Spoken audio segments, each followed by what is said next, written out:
HD, and I'm here with my man Steve, real name no gimmicks, also in HD. What's going on, big guy? How are you, brother? I'm doing good, man. Welcome in, folks. Welcome in. Oh, almost forgot to do something critical, so don't worry. You don't have paranoia. Fanboy Modeling School here on RizRadio.com. Riz Radio There you go. 365.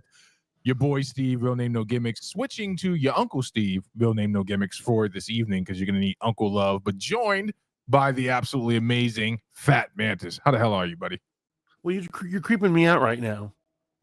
Because I read a creepypasta this morning called The Uncle, and it was really creepy.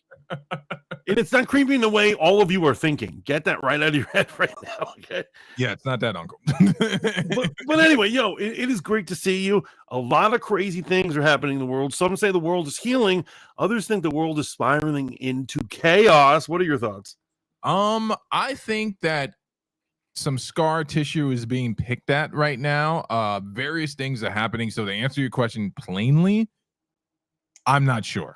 All I know is whatever's happening is supposed to be happening, and there's a lot of stuff happening. In fact, you and I were talking about some stuff off air that would absolutely bore a majority of our audience. But there's a schism happening right now in Reformed Christianity, and but we'll get into that on another podcast we're gonna create, man. It's crazy stuff. It's gonna be crazy. It's gonna be wild. It's gonna be informative and more intelligent than this one.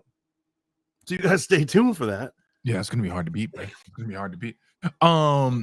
So you joined me on the show last night over on Mic Check, and we were discussing the Andrew Schultz, Kendrick Lamar situation, as it were. And I thought you had an amazing insight, right? If you tuned in last night, Mic Check, it was a good show, man. Had the Mantis for 3 segments out of the show, man, and yeah, this is it's gotten crazy. Andrew Schultz, who stood on business, as it were, said some colorful things back to Kendrick Lamar. Apparently, some Kendrick Lamar fans, according to Andrew Schultz, have come to his personal page and started dropping those death threats and saying they're going to see him outside. Even made threats against his newborn child. I'm sure they are, and here's the thing. One, I can understand it because here's what I'm saying. Here's what I'm saying. I'm going to say I understand about a lot of people and a lot of things tonight. I am not justifying it. All I'm saying is I understand. Right. And so if someone had come at me publicly the way Andrew Schultz would, it wouldn't be just my fans who are coming out to slice his baby's throat. Can I say that on YouTube? No, we're not even 2 minutes in. Welcome to Bex Berlin. Berlin said he just took an L. Fangirls for fanboys, and congratulations to Bex. Her family just enjoyed a new bundle of joy. Oh wow! With a beautiful name. Shout out to I believe it's her sister. So this would be Bex's nephew. Bex, this is this your first nephew? I know you have a couple of nieces, but is this your first nephew?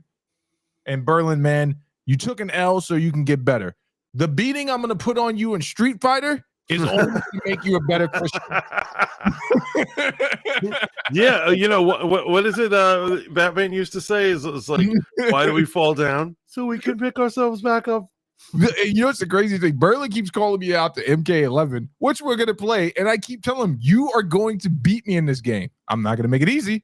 You're going to beat me. But then, so me and Berlin got a thing going on where it's going to be 4 matches in MK1, 4 matches in Street Fighter of my choosing, and then Soul Cali. Oh wow, you guys are doing the big leagues right there. Oh wow, that's crazy. What up, Shaolin Ice? No, Berlin, I'm not dodging. You know dang well I put that in the Discord before I left, and you were like, "Man, that's like a gauntlet." We got to do all street fighting, all fighting games. Maybe we'll even find some time for some Tekken. We should have an all-out tournament. Capcom versus Sega is coming out soon. Oh, I did not know that. Yeah, they're doing a Capcom versus Sega, and they've already sent out samples of like a few levels and a few characters, and everyone who's reviewing it saying it's amazing. But that's neither here nor there. Neither here nor there. Back to Kendrick Lamar and Andrew Schultz. I understand what you're saying, right? Again, see how I said I understand, but not condoning. Here's the crazy thing, though, man. Had Andrew Schultz threatened Kendrick Lamar's family, I believe there'd be a different response, man. Your Uncle Steve has got to be real with you, man. You will not find a man more in tune to his blackness as me, but I gotta call hypocrisy when I see it, man. You have Andrew Schultz or any of his fans came out and said something about Kendrick's family. Not that anything can happen, it's Instagram. All y'all a bunch of keyboard. Yeah, nowadays it's all a game. I mean, but there are definitely some people that'll see you. But yeah, it would be on and cracking right now in social media. Only Luigi Mangion will come see you, man. For those who don't know, that is the healthcare hitman. Yo, man. Well, yeah, you're gonna have to break that one down to me. Shout out to Shaolin Iceboxer for dropping that new Castlevania trailer. I can't believe you haven't watched Nocturnal yet, man. I actually really enjoyed it. They did race swap a character, which is a minor character if I remember in the games, and the internet went ablaze because it was a Haitian, and she was eating dogs and cats and stuff like that. Well, you know me, I don't get sensitive about that stuff, so I'm willing to check it out, and we might want to hit that trailer up later on in the show. Right. I want to do an honorable mention, and it's something that you said on this show 2 weeks ago. And it did not manifest. And I was like, was Steve wrong? What is going on here? And finally dropped probably 20 minutes before we went on the air. Oh, we lost Mantis. Wait, say again. We lost your audio for a sec. Say again. Oh, sorry. I'm going to play the beginning of this here video over here, and it will it will explain it all to you guys. So let us do this. And so the topic of her video tonight literally came on 20 minutes before we went on the stream. Her topic is P. Diddy and everything, and Jay-Z and all of that shenanigans, right? And that's not why I've summoned here today. I've summoned her for what she says at the very beginning of this episode. Oh, yeah, I know what it is. The rumors online, and the rumors are mostly true.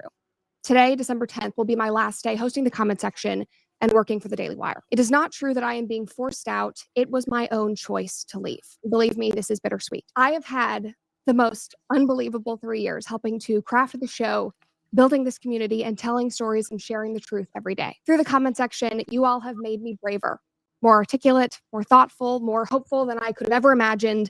And I'm grateful that we spent this time together.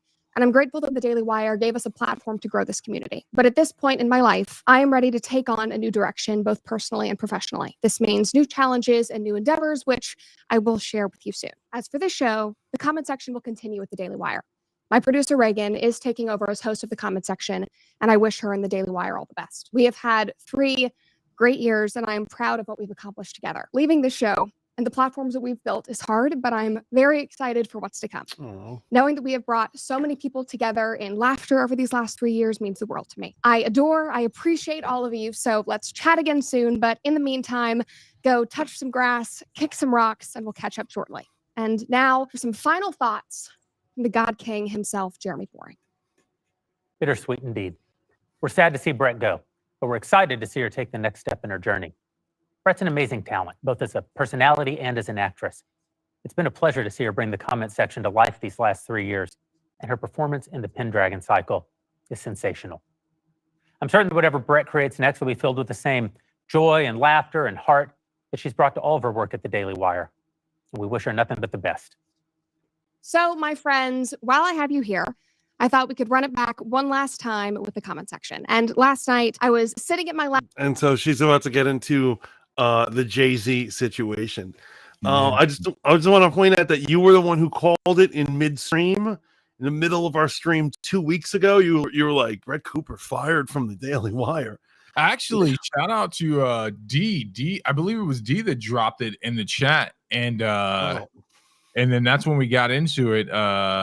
I believe it was D. If it was me, it probably is, because I know she's a big Brett Cooper fan. And let me tell you, I cannot guess what Brett Cooper's going to do with her life next, because I don't think I've ever seen a sincere moment from that girl in all these years.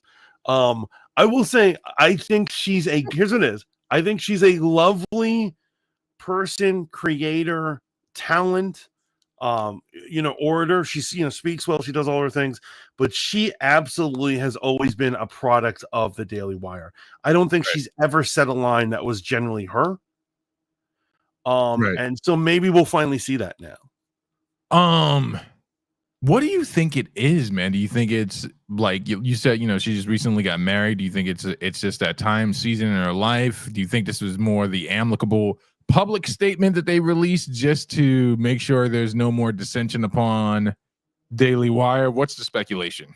Yeah, because here's the thing: we all know that she probably has a non-compete like Candace Owens, so she'd have to probably wait like 6 months or something, and then she could immediately start her own channel, and it would immediately have 1 million subs in like a few days, right? Right. I wonder if she's gonna do that, but I don't think it is. I don't think there is. It's not like she wants to create on her own terms. I don't think it's that. I wouldn't be surprised if she wants to do the trad wife thing. Okay. Or if she's going back to traditional acting, because a lot of people don't know this. She was hired as an actress. She was an actress who read for the YouTube channel. Oh, okay. I didn't know that. Yeah, she's been in small stuff. She's been in shows and stuff. She's been a relatively small actress, but a working actress. And so when she was a working actress when she was hired for the channel, she was never really meant to be a content creator. And so all the other stuff behind the scenes is done by her crew. And she's just a pretty face to read the lines. And again, she's done great. I love her. I'm going to follow her whatever she does. But like I said, we've never seen the true genuine Brett. I do wish her luck though. Absolutely, man. Absolutely. Best of luck in any endeavor. Like I've always said, man, I've got massive respect for any content creator that's able to ascend a ladder like that. You know what I'm saying? Goodbye to her and hello to this topic. We should probably talk about this, man, because if we don't, then we'd be remiss. The Jay-Z situation. Okay, yes, let's do this.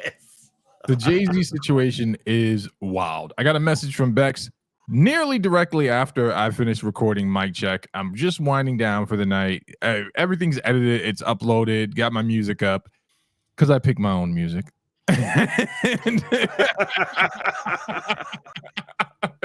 And I get a message and it says, I've been waiting for this. And it's from Bex. And it's the allegations of Jay-Z and P. Diddy having some type of, SA contact with a minor at the time, 13. This is all being alleged by a lawyer who did open a hotline for people to call in if they've been victimized by puppy. And Jay-Z responded in kind, and one of the most scathing pinned responses. And I think that's what I was channeling today when I was talking to you. Like Jay-Z said, I'm going to show you that I'm built different. He's like, you're not going to get a red penny from me. And I'm like, oh.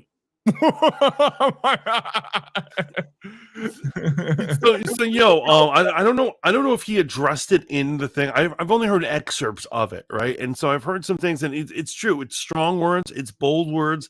I love it. He's standing up to them. But I will tell you, other stuff that I have heard, it is pretty wild. Like, for instance, did you know she just waited for the statute of limitations to run out to then sue him, so she wouldn't have to face criminal court, which usually hammers its witnesses way worse than they do in litigation. I did not know that. I do know that allegedly Jay-Z has responded with a counter. He's responded with a countersuit, and it's also alleging that the person that this is supposed to be about came to him and his lawyer saying that she was being pressured, or it was being pressured by this I want scamster is what people are referring to him as. Let me just read you a little bit of Jay-Z's response, man. These allegations are so heinous in nature that I implore you to file a criminal complaint, not a civil one. Whomever would commit such a crime against a minor should be locked away. Would you not agree? The rapper wrote. I have no idea how you have come to be such a deplorable human, Mr. Busby, but I promise you, I've seen your kind many times over. I'm more than prepared to deal with your type. You claim to be a Marine. Marines are known for their valor. You have neither honor nor dignity. Oh my God, yo, that is well said. Jay-Z Said he said, had no honor. Jay-Z then stated that his only heartbreak is for his family, including his wife, Beyonce, and their 3 children, Blue Ivy, who is 12, and twins, Sir and Rumi, who are 7. My only heartbreak is for my family. My wife and I will have to sit our children down, one of whom is at the age with her friends where her friends will surely see the press and ask questions about the nature of these claims and explain the cruelty of and greed of people. Yeah, man. And you know, I want to set it totally straight. I am not like a Jay-Z fan like that. Like, Right. I wouldn't just defend him on like that. But I'm saying there is so much shady stuff going on. And here's another thing. Just because the other side is using shady tactics doesn't mean there isn't a victim. Both can be happening at the same time. Right. But yeah, I'm saying the fact that this lawyer, you know, he looked for a girl who was alone, you know, spent any time alone with Jay-Z, whether it's within an hour or, you know, or 10 minutes. He finds them. He gets them to speak, whether that's true or not. Right. He makes sure he waits out the statute of limitations so they won't have a police probe all up in their face. And then he's going around to people who possibly tangentially know Jay-Z and investigate and being like, have you been abused by him? Have you been abused by him? He has a hotline out. This dude is working the room right now. Bro. And he could be belittling a innocent man's name. And that's the problem that I have with those tactics. And that's the wide that's the wide commentary that you're seeing. Some of the commentary is that this is how they come after you. You know, obviously Charlemagne the God was talking about it in regards to they want to hurt your pockets, so they make it public. They want you to lose endorsements. But Jay-Z is quite well off, man, and has enough money to fight this thing out. And in fact, I'll take the official stance that I always take. I don't know if he did this. If he did, you know, consequences are coming. If he didn't do it, consequences are being sent, right? And if this was a ploy just to get money, a cash grab, I don't think it's going to be good for Mr. Busby, right? Right. Jigga Man is not, he's not puffy, right? He's worked really hard at cleaning up his image. He's worked really hard at becoming a brand and hitting other areas. He's always been extremely intelligent in regards to his marketing and becoming a mogul. He's not someone that I see that has advisors that run the ship. He has advisors to help him advise, and I think he's probably going to throw his full weight at this, man. And I do feel bad for his kids. Obviously, I feel horrible if there's a victim out there that suffered at his hands or anyone's hands. But this is one of those things, man, where I don't know. Busby just kind of seems kind of shady. He sounds like a shady mother. Right? Seems kind of shady. Seems shady to me. Berlin wants to know: are you guys going to talk about Haktua coin? Is this some complicated Dogecoin? Well, it's not so complicated. It just comes down to this: the Haktua girl. You know her. Yeah. She decides to come out with her own cryptocurrency, right? Oh boy! And within the first day, it goes belly up, and all the investors lose their money. Nice. and so now immediately on a live, she was like on a live stream, and then a bunch of people confronted her and they were like, yo, there's clear evidence of insider trading, rug pulling. They were naming all these tactics that I don't know, which are clearly illegal. Right. And the word is that basically this idiot girl who knows nothing about finance, knows nothing about crypto, she was put up to making this. They rip her off. And she might, if someone does go to jail, it's going to be her. See, this is one, don't take crypto. Cryptocurrency to me makes about as much sense as the magic in Lord of the Rings. Right, exactly. If you don't understand it, well, here's what you can invest in it, but don't make it your job. And don't run a bar if you don't know what a bar is, right? Yeah, and don't take advice from the Haktua girl on what to invest in. Why are we doing this? Actually, that's the first question I went. Who literally said I should invest in Haktua coin? Like, what is wrong with that person? Maybe they deserve to be ripped off. Right? The streets is watching, man. Streets is watching. We'll see what happens with the Jay-Z situation, man, and all that stuff, brother. But yeah, shady stuff, man. Now you're gonna be breaking something down for me in the next segment, right? And the reason why I'm ushering us off the Jay-Z thing is because we don't know, folks. We don't know, right? Everything looks shady on all, like it just all looks really weird. But again, a Jigga Man is built different, right? And that public statement does not read like other public statements that we have historically seen in these situations. Right. Usually it reads a little bit more like, my day at court, I'll be vindicated. And you're like, yeah, this doesn't look good. Like, this is listen, just take, for example, any statement ever made by Diddy. you can see the difference between those two statements, right? But every time Diddy's like, I'm gonna be with my family by Christmas, I'm gonna beat this, you just, even if it's in writing, you just don't believe it. It's not believable. Right. Same thing with the R. Kelly situation. Whereas this, on the other hand, Jay-Z straight up said, if there's a victim, they deserve justice. Let's get them justice for her. So we'll see how this whole thing pans out, man. I got questions, man. Okay. I got questions. I'm willing to admit when I don't know. I don't know. You have to help me understand. So apparently some high-powered pharmaceutical CEO was murdered in New York. That's as much as I know. Okay. This is like super, super fascinating. So,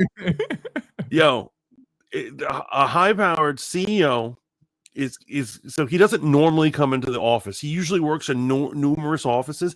He had to come to on this particular day at 8 a.m. for one of those on-call with investor calls, like the ones Disney does. Right. And so that's the only reason he's going to headquarters. And he's walking and the cameras catch it. He gets out of the car. He's walking into the building and someone walks up behind him with a silenced gun, cold-blooded, lifts it up, shoots him in the back of the head. Nice. He falls down. They callously walk up to him, put 2 more rounds in him, and they walk off like it was nothing. Wow. So then what it is, then when they're trying to track this guy down, he takes a city bike, then he ditches it when he goes into Central Park. They lose him. He ditches his bag. When they find his bag, it's just filled with Monopoly money. Like he's playing games with them. Right? They're going all over the place. They finally track it, days later, track the image of this kid in the mask or whatever in the hoodie to the youth hostel over on 103rd Street. Oh, wow. Right. And so they say he goes up to there and on his way out, he's talking and the girl at the reception is talking to him and she's flirting with him. And she was like, apparently the way this happened, she's like, can I see your smile? And homeboy lowers his mask and he's like, so they got him on camera smiling, right? This guy who so far has been super professional. Like they actually say that like it's like somehow he knew the guy was coming at that time. He had to have studied him. And so everyone speculated that this guy was like some international assassin. He was hired by somebody. And not only that, when they dug the bullets out, there were words etched on each bullet. That's why he shot him 3 times. Oh my goodness. And it's like defend, deny, or whatever. And there's another D word. And apparently it all goes back to this New York Times article that was about the insurance companies and how they screw you over. And they use the same 3 D words. And so he took time to engrave them onto the bullets. Oh my goodness. And so this is why I was like, this is a professional hit. Somebody, some poor, and everyone had all these crazy theories as to who is the shooter, right? Some people thought that it could be like some kid, like somebody who was denied and he lost a loved one. Maybe he lost his wife or his kid. Other people think that maybe he's dying of cancer. Others people think those types of people hired a hitman to kill the CEO, right? Right. So they're searching around. At this point, I'm like, I've speculated. My vote was like, this fool's not even in America anymore. Like I assumed it. I wouldn't be. Right? You know what I'm saying? Like if I had, it was like 3 days or something, right? So within 12 hours, I would be on a plane to some place that doesn't have expedition treaties, right? Right. And so this is the craziest thing I ever heard. I don't even believe it. I actually think the cops were doing some sort of shady surround stuff. Supposedly in Pennsylvania, it's called Altoona, Pennsylvania, random place. Person in Mickey D's, a girl, sees a kid in a mask, totally different jacket, different hat. She goes, he's wearing a mask too. She's like a COVID mask. This girl's like, I think that's the guy. Calls it in, and the cops got him, and like they're able to catch him. They find him. He had a 3D printed silencer gun. What? Yeah, it's a ghost gun or whatever. Yeah. Yeah, and so then they were like, "Who is this guy?" I expect that he would be like the Jackal, and he would be like from, from Venezuela or something like that. Right. It's a rich white boy who turned communist, and so this kid is from affluent family, white kid, went to all these private schools, went to like I think he went to some Ivy League schools and stuff like that. Straight A student. Rich family, all this stuff, and then somehow at some point he starts having these kind of, I'm going to say extreme leftist as opposed to leftist, but extreme like we need to tear down capitalism ideas, and he's like tweeting about them. Okay. He's like, capitalism is either, insurance is a scam, all this kind of stuff, and he just did it on the strength. Whoa. Like so here's what it is. They found out he had a medical problem. He does have a back injury and chronic back pains, but there's no evidence that insurance ever denied him anything. Yeah, and you said he was rich, right? Yeah, he's a rich kid. He's not having problems with his treatments. So why he chose that CEO, nobody knows why. Okay, can I ask some questions, man? Because I was wondering about that. Is this CEO ever been like caught up in some type of controversy? Is he denying medical assistance to people's grandmothers? Like, is he the Grinch? Like, is he running around with free drugs in his bag? Like, not for the orphans. I'll tell you.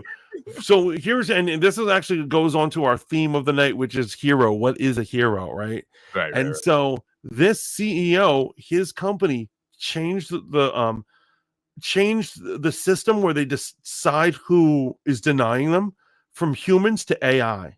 And the AI increased by 90% the denials. Wow. Just the AI was just denying mad heads. And so it is possible that they were singling him out just because, his company is particularly bad. Wow. Right. But in terms of personal things, they had nothing else. And the fact that they, at first, for a little while there, thought it was a professional hitman, they found out this guy, years back, he testified in an insider trading investigation. And people think that somebody who went to jail because of something he testified about may have hired the hitman. So, but now they found this kid, and he's not a hitman or anything. So. Well, I mean, no good hitman would be discovered as a hitman, right? Like, he probably got a perfect cover story. Next thing we know, mental illness, he's going to be out. Yeah, I think it's the way he held the gun and how professional it looked. Like, that wasn't like a crime of passion type of posture right there, right? He wasn't holding the gun sideways. Man, he had both hands on it. You could just tell in the video, he does not hesitate. Like, even gangbangers hesitate. Right. You watch you go on Twitter, you watch all these violent shootings. There's a lot of videos on that on Twitter. People hesitate, or they miss, or they do stupid things. They do very human things before. He was like a robot. He was just Mozambique. You said he hit him with 3, right? Yeah. 1 in the head, 2 in the back, or something crazy like that. So let's get on to the response of this. Go ahead. I'm sorry. Yeah, no. I was going to say what you're going to say because it has to do with what Bex is saying right now down there. Oh, I saw his manifesto. He's hot too. Yeah. So the response of this on Instagram has been really, really interesting. That part I've kept up with. So people are straight up turning this guy into a Robin Hood figure after committing murder, right? And so the girls who aren't in love with him, there's a lot of women out there who are like Baxter, like, he's hot. Free him. He's hot. Okay, I get that. I think that all the time. When I see this, like a serial killer, Black Widow woman in jail, I'm like, she's too beautiful to be locked up. set that dude free. But yeah, there are a lot of people who are literally calling this man a hero. He shot a man from behind who is married with 2 small children. Mm. Right. Well, it goes back to the old question of would you assassinate old Rudolph Bittler? Wink, wink. If you had the chance, would you assassinate Rudolph Bittler prior to him doing what he did, or even afterwards? Would you take him out? Are you saying? Well, here's the thing: are we talking about time travel, or I live in a time period and I know You what live he's in a going to do? time period. You live in a time period, or time travel. Would you do it? Well, time travel, no. No, For time travel, I would never change the past because the past is what got us here, and so Look, how do I know the world will be better? You know what I mean? Like Avengers Endgame level thing here, man. Because split universes and stuff like that. Sorry, I had the dork out. I had the dork out right there. Let me just stop you right there. So you're living in the time period. Would you clap them? Paul? Yeah, I would. I mean, yeah, if they were like Mantis, you're the man who has to take the shot to take out Bittler, who what he's doing across Europe and stuff, and the concentration camps and stuff. Okay. I would definitely take him out, but that's Bittler, right? So, well, wait, let's look at it. So allegedly, this guy's company switched from humans in the denial department and did the YouTube, set up an algorithm, and then denials on claims went up 90%. Yeah. How many? Do we have any stats on how many people might have died from not receiving appropriate medical services? If there are, I doubt they'd share them because what kind of message, right? I'm not laughing because it's funny. I'm laughing because I'm wildly uncomfortable because it's one of those things where looking at the way people have responded to this on Instagram, I'm talking about whole skits of people like, that's just not my problem. One person took a clip from the Jack Reacher movie where Jack Reacher jumps out the car and like a bunch of normal citizens protect him from the feds. Right. It's like, yeah. It's getting crazy out there. Beck says, it's really hard for me to be mad at a man that cute. Yeesh. DT Dove says, man, them insurance companies are just there to hoe people. Here's what it is. I don't even agree with the concept of insurance. I think it is usury and it's bad and it's not good. I don't know if I'd put a cap in one of their CEOs. Well, listen, I'm not condoning, being pro-life means you're pro-life in a lot of different instances, except for when it comes for defending your own life and, defeating evil. And that's where we're at right now. And that's why Mantis is so uncomfortable. Was this man evil? And does this young man have the right to be judge, jury, and executioner? Did he have conspirators with him, and should they be tried for the crime as well? Well, that's a good question. I would love to know that one. Right. But so the question is, what is evil? I mean, do you define it as evil? You know what? I'm going to take a stance tonight, man. I believe evil comes in many forms, and I think that just because you're doing something to profit your company, if it results in evil, yeah, it's evil. And if this be true that you switched from a human element at your company, denying the claims of other humans to an algorithm that's just like, no, no, pre-existing condition. Okay, that's interesting because I compare it. It's no different than any other company we've worked for. No, all our companies. It's different. I was saying I was going to say that, but the company we used to work for together, yeah, even at their worst, I don't think they've caused a death or something. I'm sure they saw this and they're like, wait, algorithm denial. No, but you hear what I'm saying? Like I'm threading the needle here, man, to keep the conversation going. But it's like, what is evil? I will tell you, anything that results in an evil act. And that's the thing. Good intentions pave the road to some of the most demonic and horrible things that have ever happened in human history, man. I've told you, a lot of political thought looks great on paper, and then some psychopaths like, we can make this work. Right, exactly. I mean, like communism, right? And so every time they try it, somehow millions of people die. And the funny thing is that at first I thought this was just a left-right thing, right? I assume that people on the right are defending the CEO and people on the left are like pro the hot assassin, right? But check this out. So this is Allie Beth Stuckey. And once again, we're not using her entire video. We're going to use a clip from her video. What's her name? What Allie Beth Stuckey? That's not her real name. What's her real I name? think it is. I think she's that much of a wasp. Oh, wow.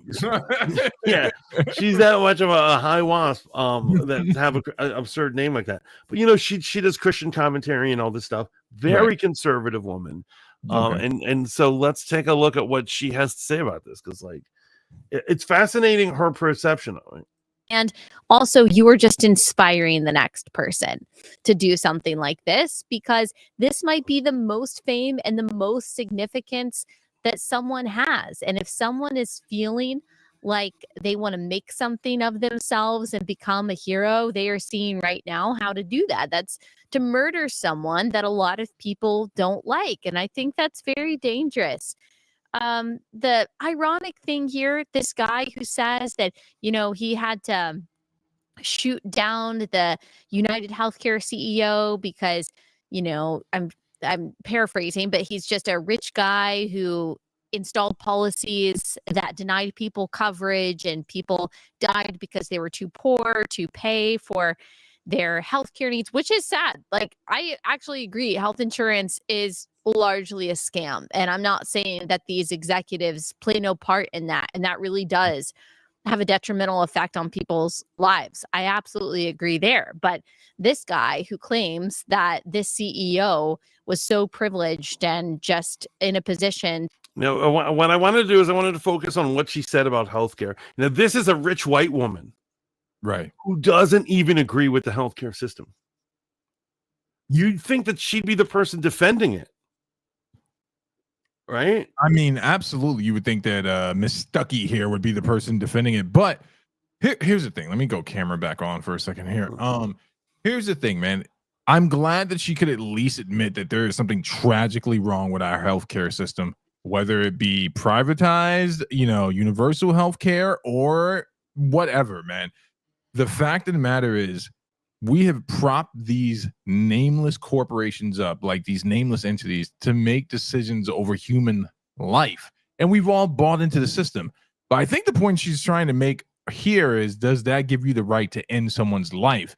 And this is where this conversation gets awkward, because what is our understanding of capital punishment? Reaping what you sow, the fruit you bear, your sins will find you out. And believe me, I'm a guy who does not want all his back stuff coming to get him, man.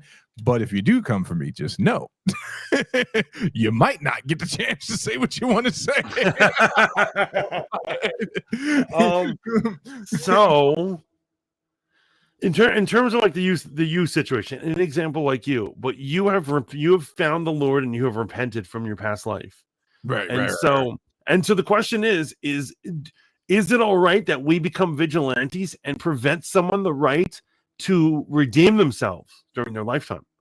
I mean, these are all important questions. I think what tends to happen in these situations is that people see constantly that the elite, whether they be right or left, are so above the law, so removed from any consequences here on earth. And obviously, as Christians, we know that they have an eternal punishment coming for them. And then this gets into the atheistic argument. Well, if those people repent, then there might not be judgment for them in this world or the afterlife. Now, I'm not condoning this dude murdering this guy. I'm saying, is there an opportunity or a chance where we can stretch our thinking that this man helped create a situation in his wheeling and dealing that led to consequences that he never thought he would experience? Do you understand what I'm saying? It's a little different than the Trump assassination, right? That was propaganda heightened. You know, you're thinking that the next Adolf Hitler is coming into office, so I got to take action, which is another thing we need to talk about one day. The Manchurian effect versus this guy is going to get away with it. He's going to get away with it. Like, stop looking at Trump. Start looking at these nameless, rich billionaires that you know nothing about, who will never, ever experience any worldly consequences. They're so paid up. You know what I'm saying? They're like, what? Coming after me? You guys know what Diddy did last year? Like, that's what it is. Like, everyone is so worried about what Elon Musk and Bezos are doing, right? But they don't, like, for instance, Kamala Harris had 83 billionaires backing her, and Trump had 49. And so, and then when I heard those numbers, I said, that's a lot of billionaires. And those are nameless, hidden, hiding in the shadow billionaires that Right. control politics all the time. Like, Right. I think it wasn't until Iraq war stuff that I ever even heard the name of the Koch brothers. Yeah. And I was like, who are the Koch brothers? And they're like, they're so filthy rich and they just control everything. And I thought that sounded like a conspiracy, but it turned out it was true. Yeah. They're two cranky old white dudes controlling everything You want to from hear their something funny? tower. You want to hear something funny? So I never met the Koch brothers, and no, I've never been in a political party associated with them. But in my previous line of work, I had to drop a client off at his affluent home, and I was not allowed to go upstairs to recoup for my expenses because there was some type of gala going on, some type of gathering. And I found out from the client, now this kid could very well be lying, but he said, yeah, the Koch brothers were there, and it would have been awkward if you came upstairs. And I'm like, man, I missed a chance right there. So let me hear where Miss what is her name again? Fifi Duvet. Oh, Fifi Duvet. No, it's Allie Beth Stuckey. Okay. DD Dub says the two guys that tried to attempt on Trump's life made it popular, almost like a trend. Yeah. Are we? And that's another question. Are we going to see? Is this just opening the door to now CEOs and executives everywhere are going to start getting assassinated? So here's the thing about that, man. This conversation has been going on since the first American president was assassinated, and even when the attempt on Ronald Reagan's life. Every time something like this happens, not to quote the Joker from The Dark Knight, but I got to quote the Joker from The Dark Knight. Gang member gets killed, day goes on. One rich person is attempted or murdered, and the world shuts down. Right. We're asking ourselves deeper questions, and then my question is, why? Why are we asking these deeper questions? Violence is violence, and if you perpetuate violence and you live in a country that relishes violence and glorifies violence, violent things happen. Why is this any different? Right. I'm just asking. If someone wants to answer me. I don't know. To hurt people because of that privilege. He actually had an even more privileged Hey, background Rogue Radio. himself. If you look at his Indeed. upbringing, who his family was, the education that he has, the money that he apparently came from. And so there's a lot going on here. There's a lot going on here that clearly this guy was either probably unwell or, again, he just did something evil because he had evil motivations. The complaints about health insurance may be valid, but the fact that some people are saying that those valid complaints justify this murder, it's really bad. Taylor Lorenz posted a blog post last Thursday entitled "Why We Want Insurance Executives Dead." Like, you'll remember that Taylor Lorenz, she used to write for the Washington Post. She So she was kind of it. seen as this Someone just mainstream said person that who in just words. analyzed the effect and the impact of social media. And she went after libs of TikTok. I think she doxed libs of TikTok. She definitely showed up at her family members' homes. Very strange. COVID. Yo, do you know who Tara Lorenz is? No. So here's what it is. She worked for I think the Washington Post. Yeah. And so her whole thing is she was doing tech and new media, right? And she was super liberal. And what she would do is she tried to get interviews with these conservative, like the Quartering and Tim Pool and Libs of TikTok, and she would dox them if they didn't didn't speak with her. If they refused to, she would publicly put out their addresses and stuff like that. That's wild. And that was the thing, that no one had ever seen Libs of TikTok's face. People didn't even know Libs of TikTok was a girl at the time. Right. And she revealed who she was. And so Libs of TikTok had to go on the road and like run because so many people wanted, like trans activists wanted to kill her. I'm not laughing at that. It's just wild, bro. And you know what's funny? Ron DeSantis at the time, this is so fascinating. He puts out a public statement. He was like, Libs of TikTok. And he's like, we understand you're on the run. If you come down to Florida, we will protect you. Oh, I do remember that. I do remember that, man. It's all because of the girl she's about to talk about. Well, wait, really quickly. I just want to gauge the audience here, man. Should people, me and Mantis up here, just agree or disagree? We have our faces on camera for all 5 of our fans, right? But people can go find this thing on the internet. We're espousing our beliefs and our views, and we're not hiding behind pseudonyms or anything like that. What are your thoughts on people who have such brave statements and make such brave proclamations behind a GIF or behind a meme or behind an avatar? Is that still brave? Don't you got to have some skin in the game for it to be brave? Well, but I'm saying there's new definitions of bravery because of these the latest generation. No offense, Gen Z, but you're pathetic. Just really, and so bravery for them is saying something mean on TikTok to somebody. Oh, I gotcha. And and again, risking their account. I'm not saying that anyone should be doxxed. In fact, your public, your family life, all that stuff in an ideal world should be off limits. But for people who've crusaded against evil conglomerates and evil systems for years, everything's been up for grabs, and I'm not condoning anything. Right now, though, her language is a little interesting to me. And again, I'm not condoning the murder of this guy. In fact, I'm not endorsing it. I am actually calling it horrible. He should not have died. This man should have faced justice if he was doing horrible things to people, because that's what these billionaires are really scared of. Ending up in a county jail. No, you know what they're really scared of? You know what this marks? Not only did the action indicate this, but people's reaction to it. Yeah. They're scared of another revolution. Revolutions are always against rich people, basically, right? People are like, tear down the rich, redistribute the wealth. All these billionaires are scared that this is the start. And look at it. One kid shoots the head off of a freaking CEO, and he's hailed a hero. That means the poor people are angry. Yeah, but here's the thing, man. And I was trying to articulate this when Trump won the election. Like, everyone's saying that America has spoken, the elites are out. I'm like, are they out? And if America is speaking out against the elites, aren't you guys worried too? What if America really is done with the elites and Trump was just a proxy vote to show that they're done with the elites? No, because here's what it is. You are right. They're just different elites, right? And so the old elites were the rich people who ruled the government, right. And Trump is the rich people who didn't rule the government, but are still rich, right? So. That was so hard for you to get out because it sounds crazy. But it does. It absolutely sounds crazy, but it's a real thing. DT says, "You are a coward. I see it every time on Rumble when they come in and call me and like it, say it, and y'all nuts don't hide behind an anime PFP." 100%. 100%. You know what I miss?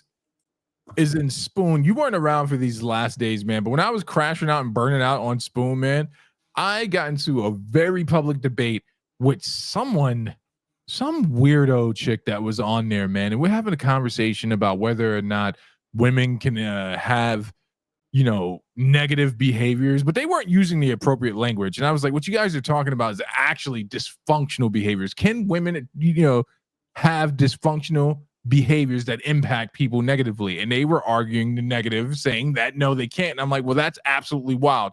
And within the same token, Berlin was there. This young lady proved the point that not only can women be dysfunctional, I had to call her the B word. I was like, you just proved my point, you psycho. What does she mean? She was arguing that women can't be dysfunctional? No. It went to the conversation about systems and power and who sounds like the leftists were making up words to win an argument. And you know how I love when people make up words. But the word that this person right here is using, this sister right here, again, man, it's not. She says it's not okay that they do bad things, but we're sanitizing the language. It's not just not okay that they do bad things. If it's your family member that's denied, it's more than just a bad thing, right? If your granny can't get her medication at a reasonable rate, it's not just a conversation you and I are going to have about causality and we can't support Marxism. Not everyone gets equal outcome. Like, oh, okay. Is that how we're doing it? Well, let me show you how these systems don't mean anything when it comes down to who can take it and who can keep it. That's And do you think this is interesting? Because do you think that this event could possibly spark a conversation about healthcare in America, and we might actually get real universal healthcare?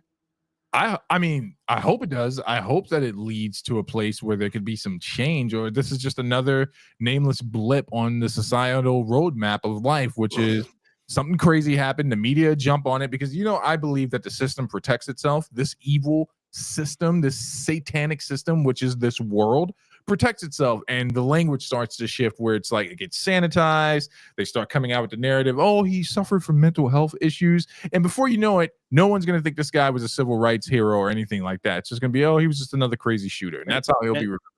And obviously, unpopular opinion, I am not saying there's no such thing as mental health issues that people should work on, right? And I do think there are, but I think people overly use that to eliminate the concept of evil or sin. 100%. Every time they're like, the reason I got to do, cheat on my wife is I got bad mental health this month. Like, what the hell are you talking about? The reason I stole all that money from work and embezzled it is I never learned to love myself. I need to go talk to a shrink. It's like, no, you need to repent, you idiot. And that's what I'm saying. You're right. They are already talking about him being crazy. So he gets to get away with murder now because he's got mental health issues. Right? No, that's not what I'm saying. He's definitely going to do time. What I'm saying is to suppress any revolt that they're worried about. They won't allow this guy to be someone that did something that can be construed as a heroic movement. Because the smear campaign starts. He's got mental health issues, and the next thing you know, we're going to find out he touched some kids. I guarantee that's what this is going. And you know what? You are so right. You know why? You know what they claim, and I don't believe it. They said that when they arrested him, he peed himself. Yeah. He peed his pants. I do not believe a man who could cold-bloodedly shoot a dude down and escape the cops on a bike is somehow then get scared when he gets arrested, right?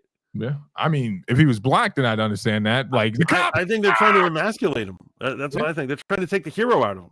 Yeah, let's see what Stucky has to say. Stuff Puff Pucky.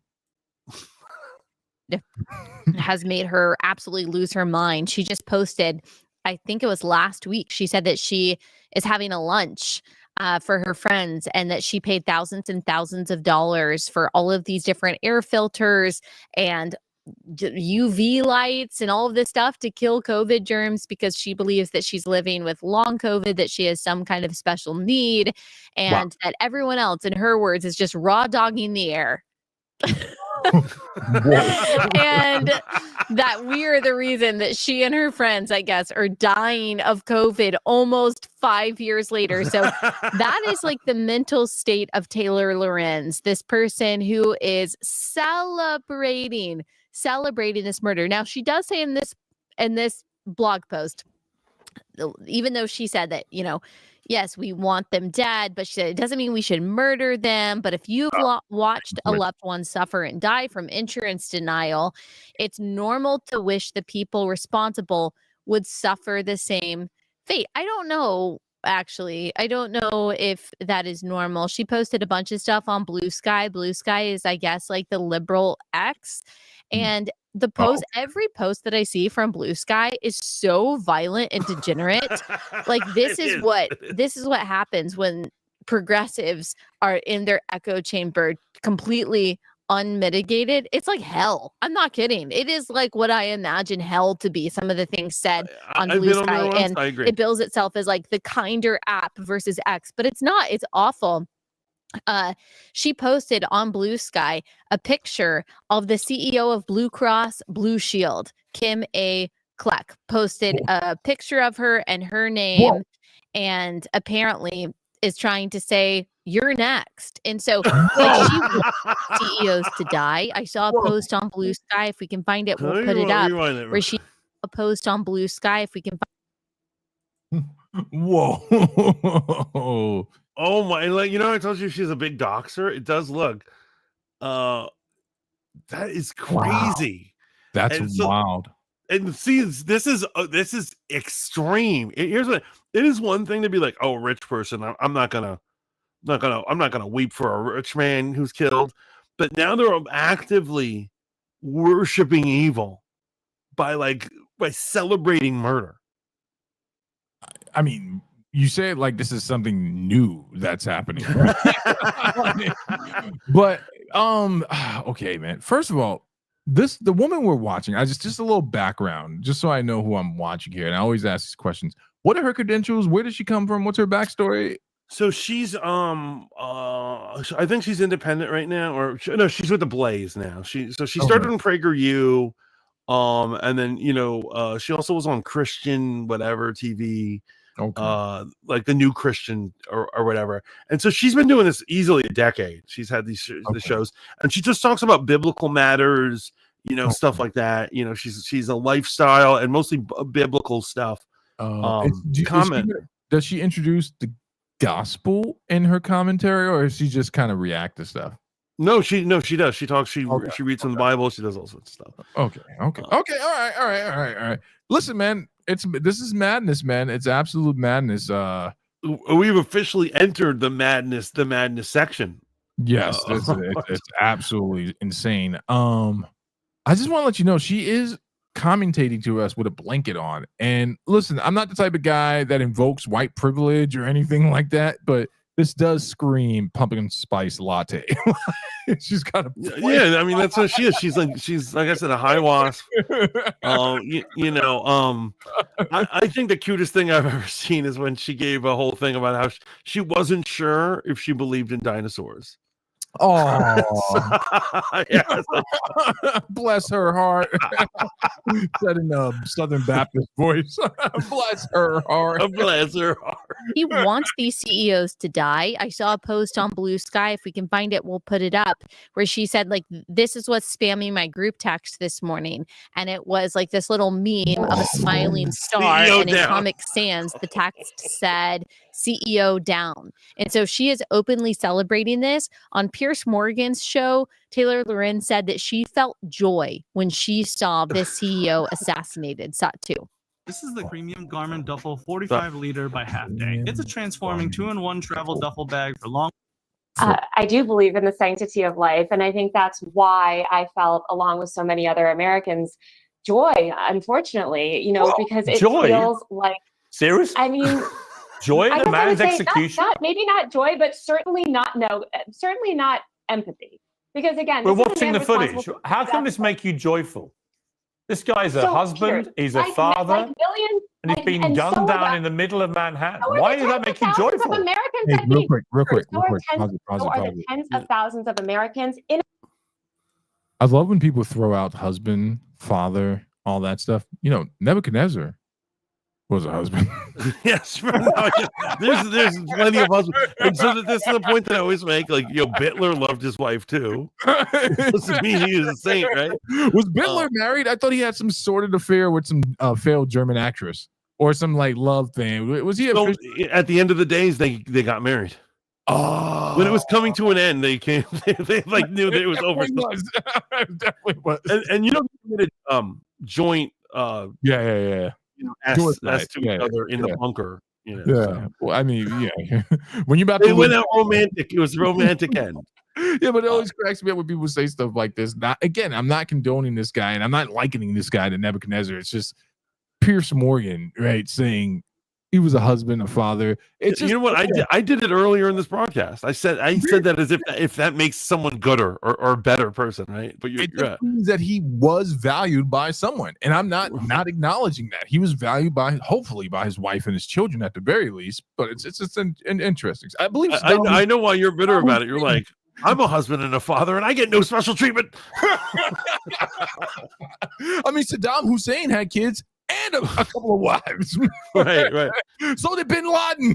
Bin Laden had mad kids, actually. I think he had like 20 kids or something. It's mad. It's crazy. All right, continue.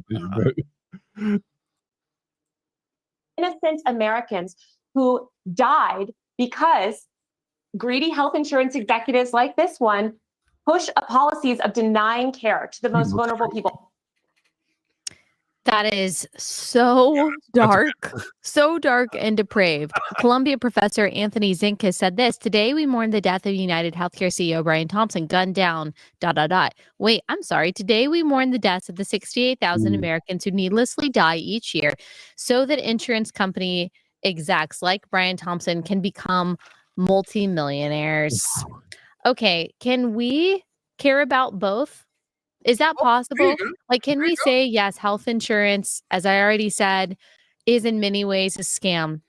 It is so convoluted, so complicated. People are denied coverage for their care way too often. And yes, if you have seen your child suffering, There you or go. if you are told there's like this new policy I saw announced last week that apparently some insurance companies won't cover anesthesia if your surgery goes too long. So past a certain point, they'll just stop covering the anesthesia when, of course, that is not the patient's fault. And so I understand, like, there's a lot of frustration, but this is an individual. This is a person who is not directly responsible for those people's deaths. And even if he were, assassinating him is not the way to go. And so if you feel joy watching this instead of just like deep sadness and disturbance, then it is your moral compass that is off. You can have compassion for people who don't have the health insurance that they need, although there are many, many, many safety nets in the United States for poor people when it comes to healthcare coverage. I'm certainly not saying that it's perfect, but there are.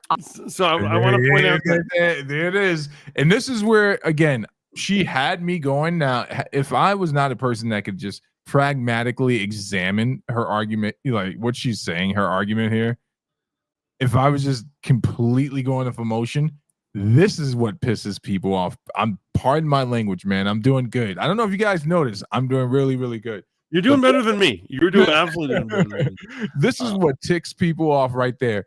She, on one hand, starts by saying, can't we feel bad about both? Can't we feel that both things are wrong? And then slowly but surely, she moves away from that to, well, yeah, it's really sad that thousands of poor people die, but there are safety nets.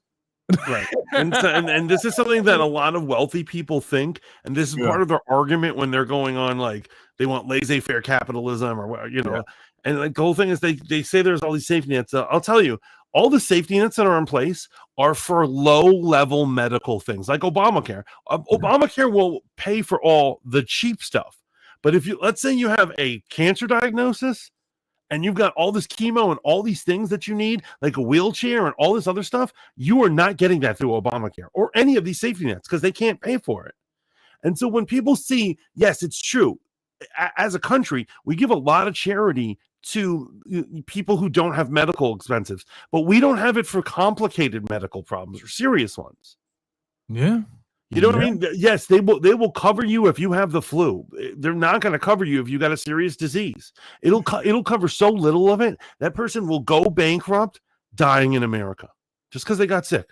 And this is why, man. I don't know if you remember this. One night on Dope Dynamics, we were talking about universal health care and capitalism, one of our many segments, right? And I brought up the concept of ethical capitalism and ethical health care. And I said the only way I could see something like that happening is if it's governed by a Christian worldview, because Christianity is responsible for bringing some of the most charitable organization in all of history. No, I agree with that. to light, man. But when I look at this type of stuff, man, I'm not saying that this woman's a mouthpiece. I'm sure she's a faithful, dutiful sister in Christ. But it's just that one portion. You can't start by saying both things are deplorable and then make excuses. Just stick with what you were saying, sister. Both things are horrible. This man should not have lost his life. He should have faced consequences if there were consequences to be faced. And it is deplorable what happens to thousands of Americans a year, according to bum healthcare systems. Yeah. Yeah, absolutely. So I just opened up IG on my phone, and Luigi Mangion, that's the guy, if I'm pronouncing his name right. What's funny, real quick before you further, that his name in Italian translates to mansion. So the shooter's name is Luigi's Mansion. That's what I'm talking about. Wasn't that a game too, or was it? Yeah, it was a game. That's funny. But his full manifesto has been released, and a quote from him was, "I wasn't working with anyone. This was fairly trivial. Some elementary social engineering." And the first person I see that's liked it is no other than our very own Pink Princess Bex.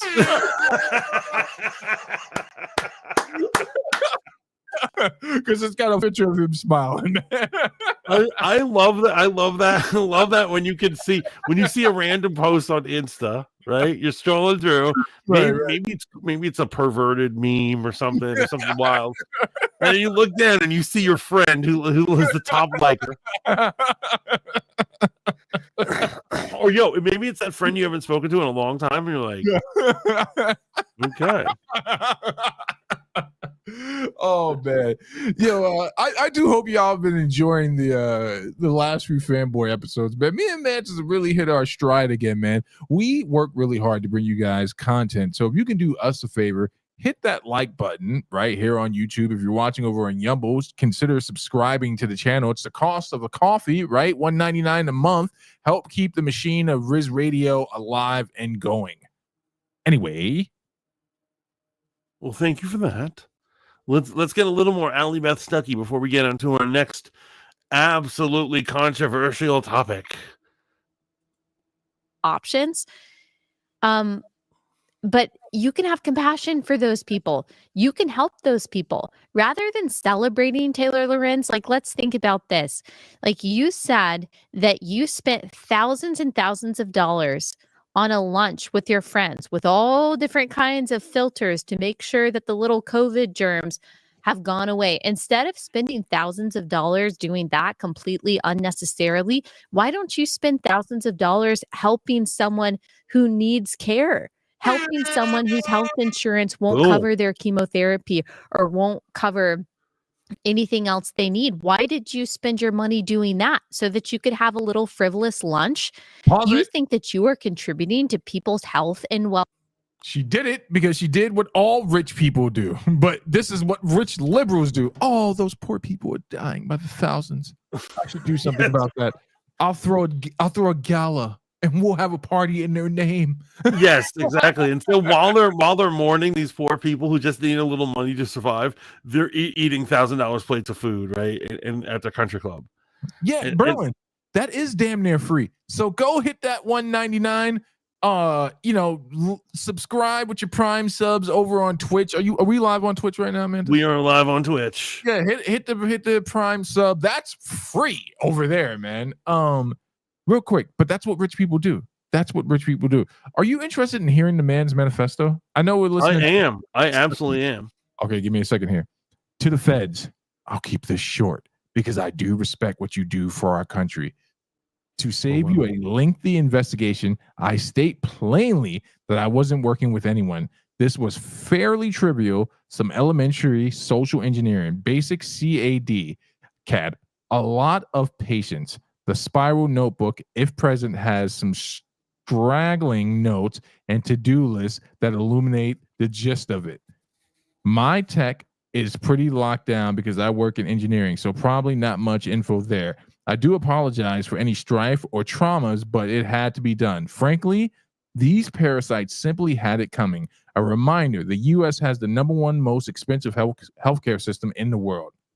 Yet we rank roughly number 42 in life expectancy. United is the indecipherable largest company in the U.S. by market cap, behind only Apple, Google, Walmart. It has grown and grown, but has our life expectancy. Sorry, I'm reading through his grammatical errors. No, the reality is these indecipherable have simply gotten too powerful and they continue to abuse our country. When they put indecipherable in there, they can't make out what he's saying. Right. For immense profit because the American public has allowed them to get away with it. Obviously, the problem is more complex, but I do not have space. And frankly, I do not pretend to be the most qualified person to lay out the full argument. But many have illuminated the corruption and agreed, e.g. Rosenthal, Moore, I think he's talking about Michael Moore, decades ago, and the problems simply remain. It is not an issue of awareness at this point, but clearly power games at play. Evidently, I am the first to face it with such brutal honesty. Wow. So he literally had he actually beef with their company and the practices. Yeah. He took out their CEO. Oof. So remember we were talking about revolutionaries not too long ago? Yes, I recall. And I called cap on a lot of people that call themselves revolutionary. Y'all wouldn't spare yourself from a cup of coffee to do something like this, man. Yeah, they're Starbucks revolutionaries. You know what I mean? And yeah, there's a lot of that. There's so much going on. There's so much going on that in the leftist field. I feel like I knew a couple of them. They were like, "Yo, we are such revolutionaries." Really, they were just loudmouths. I contribute on a social level by posting things that make people aware. Spread awareness. We just gotta spread awareness. Yeah, you can spread awareness or you can do something. Those are your options. Right? But we're not condoning you going out and murdering. I'm saying there's a clear difference between this guy that they're going to paint out to be having mental health issues, who clearly, if I'm believing his manifesto, is just like, no, I saw something, I did something, and he did something horrible. So yes, and so here's the thing. Other than the fact that it's wrong because it's evil, it's sinful, and it's deranged what he did, the biggest problem that I have with what he did is it doesn't, unless it does change something, but to the best of my knowledge, killing a CEO will not fix anything. No, it won't. It won't. And that's the trapping right there, man. Again, it's the guy that you didn't see leaving the party early with the Koch brothers. You know, it's the guy, right. It's the guy that helped Elon make the app to say that Trump won. You know, it's that guy. That's you know and you know what this so far has already done? Did you find out that you saw this whole thing that United around their buildings, they're putting up fencing around all their buildings, and obviously their execs are going to have security now, but that's all he's really done. He's raised the security for these types of people, and he hasn't achieved anything. Now, and once again, I'm not condoning murder, but I'm saying, you know, if only whatever he chose to do actually had a lasting effect. And then there's always the dark web version of this that we're simply not acknowledging. And we'll leave that up to Rogue Radio, who will probably give you the deep, deep dark stuff. What if this guy was just sacrificed at the altar of his own company? What if this kid was hired by someone within his company? They're like, you know what? We need to start hedging our bets, showing up, making sure the poor can't scale the walls. How are we going to get this done? You know what we got to do. We got to. I absolutely believe this. I absolutely believe in this sort of stuff because I got to tell you, I think it is interesting that out of every time a president has been assassinated or attempted assassinated, it's always a lone gunman with mental health problems. And for some reason, it's never the opposing political party that gains everything if that person dies. The closest we've ever gotten to someone saying that out loud and actually saying it out loud was the attempt on Trump. That was the first time I've ever heard someone say, no, this is clearly an indication that this party has gone too far. It has emboldened people to do things. Right. They had no chance of winning the election. They knew it. They were on the rope, and so they just dispatched somebody. But the main point that I'm getting at is that they have the power to control these types of weirdos. Yeah. They pull some. I don't know what whammy they do, but when they want something happen, they're like, "We've got an incel down in Long Island. All we have to do is activate him, and he's going to do something crazy for us." I think back to the assassination on Martin Luther King and Malcolm X, right? Those were called exactly what they were, right? Or the assassination of JFK. No one had a problem saying that they were politically motivated. Nowadays, everything's just so ambiguous, man. But I'm sorry, I cut Stucky off again. Let's get Stucky with it. Which, real quick, that's why I love all around the movie Belly. Right. But I particularly love the end of Belly. A lot of people think it's weird, but remember when he becomes a Muslim and then the FBI come to him and they try to force him to do that stuff? So and I believe in that stuff. I believe that's how it goes down. Oh, 100%. I believe that's how it goes down. That was one of the coldest scenes with DMX's horrible acting. But since you brought up Belly, you know what's a movie you need to watch, man, that is absolutely insidious and shows the depravity of someone caught up in the lifestyle, and it's DMX's greatest role. Have you ever seen a movie called Never Die Alone? No. Yo, I thought this was just going to be another DMX, Steven Seagal. He's doing flips. Right. This movie literally follows a drug dealer and a pimp and what it takes to survive in that game. And bro, it is brutal. It is absolutely brutal. And I'm like, yo, this is evil personified. And it's one of those movies that people don't ever put up on there. Man, that's just the game, because it really does show that is the game. Battery acid, all types of crazy stuff, bro. It's wild, man. But what it says, Never Die Alone. Never Die Alone. Go check that out, man. That is a wild movie, man. Wild movie. Yo, DT Dub says Valley is garbage. Nah, he's too young to appreciate it. He is too young. He doesn't was like in the 90s, man. No, man. When that movie came out, man, bro, it was like that was insane, man. Because we had to live through on the East Coast, we had to live through all these Menace to Society movies, all these, West Coast movies. Yeah, the preachy stuff. And don't get me wrong, I like Menace to Society, but let's face it, that is an after school special pretending to be a movie about the hood.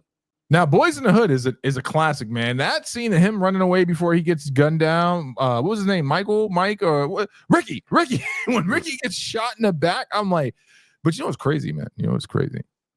I know a lot of hood cats that always chuckle at that part. And this is something I've seen. I've seen people in my peripheral apart or their family, friends. Yeah, I'm not going to shout anyone out. But they were like, see? You can't outrun no bullet. And I'm like, what did you just say? Ignore the beloved one. I do. That's what Bex just said. All right, man. You ready to move on to our next topic, or? Yeah, let me just see her final thoughts. Well-being by celebrating the murder of a husband and father. If you actually want to contribute to people's health and well-being, why don't you put your money where your mouth is? But you're a performance activist. Of course, it's much easier to sit on your couch and to celebrate the murder of people and think that you're actually helping when you're not. Whom have you actually helped? It is time for people like that to take a look inward. And I pray to God that they would. And I pray for justice here. I pray for comfort and for strength for this person's family. Someone pointed out, and I think that this is a good point, that we know so much more about this killer in just like a few days after this assassination than we know about the guy who tried to assassinate Donald Trump. And that's been 6 months at this point. Yeah. That's strange. I mean, again, it's just interesting and strange to analyze sometimes the information that we get, how we get it, how fast we get it, and why we get it. Ooh. And so this is it's a scary and a sad situation, and just a sad commentary on where we are spiritually. Okay. All right, moving on to our next segment in the conspiratorial night. Mantis he's firing on all cylinders tonight, folks. This is we're in his element right now, man. What do you got up next, big guy? Okay, so I don't have a video for you because I feel like maybe it's because I'm from New York, but I feel like people know enough about it. And we'll talk about the points of the case. But the question is, Daniel Penny. Oh boy, hero or no hero? Not a hero. Maybe not a hero. Not a hero, right? Not entirely sure what happened there, right? I mean, when I say not entirely sure, like he seems to be a man that has some jujitsu training. I said this when this first broke, right? Okay, so first of all, kudos to him for stepping up when S was going down, right? If this guy was getting violent and willing to hurt people on the train, we've all been there. We've seen craziness on the subway system of New York. But you had this man who's clearly untrained in a rear naked choke, right? You could have switched that grip really easily and made that a submission versus a death grip. And that's where I find this a little weird, man. I know you don't believe in jiu-jitsu. Mantis doesn't believe jiu-jitsu is real. He thinks Mantis said to me once, he's like, just stand up. Just stand up. Stand up and take your beating. Obviously I do. So I hear a lot of things going on. So some people say it was 2 minutes. I've heard some people say 6 minutes that he held it. I mean, that takes so much strength, right? To hold a bare naked choke for 6 minutes. That's insane, right, bro? But did you see the combatant he was going against? This guy wasn't in fighting shape, right? But what I'm saying is, well, people are also saying that they're like, you don't really when you're in it, when you're fighting for your life, you don't know how much time is passing. But was he fighting for his life? He's trained. And again, I'm not saying he's guilty. I'm just looking at the facts, right? The guy's trained. There's a UFC fighter by the name of Anthony Smith. Shout out to him. He just fought what might be his last fight in the UFC, light heavyweight contender. He's got a rocky story, man. Made a comeback in his career where he should have been written off.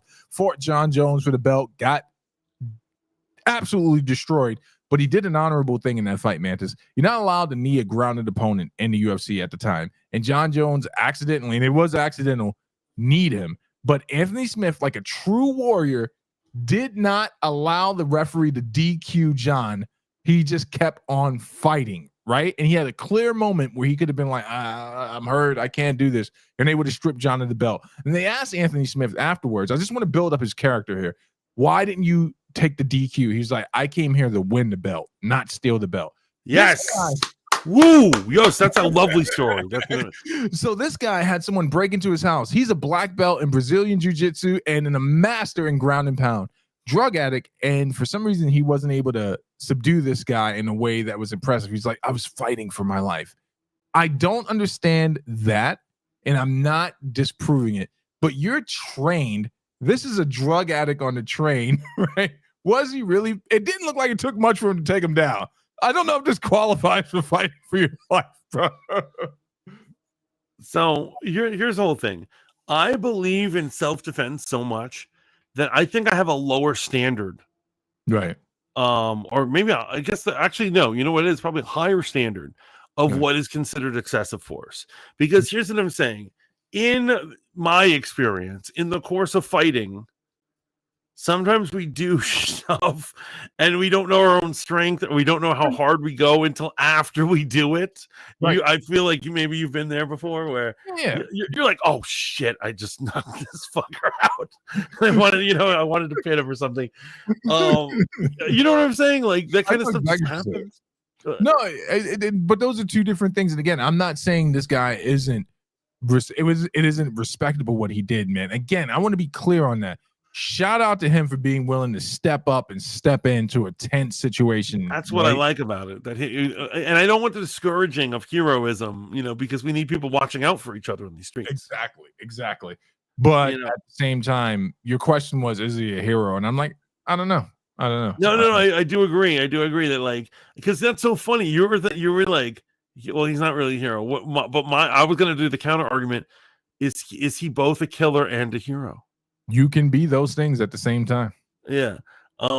Definitely, I do think it is kind of, maybe hero's a bit much, because you are right. It's like, it would be different if Jordan Neely was actually attacking somebody.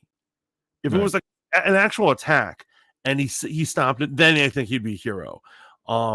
He's an enforcer, definitely. He's holding it down.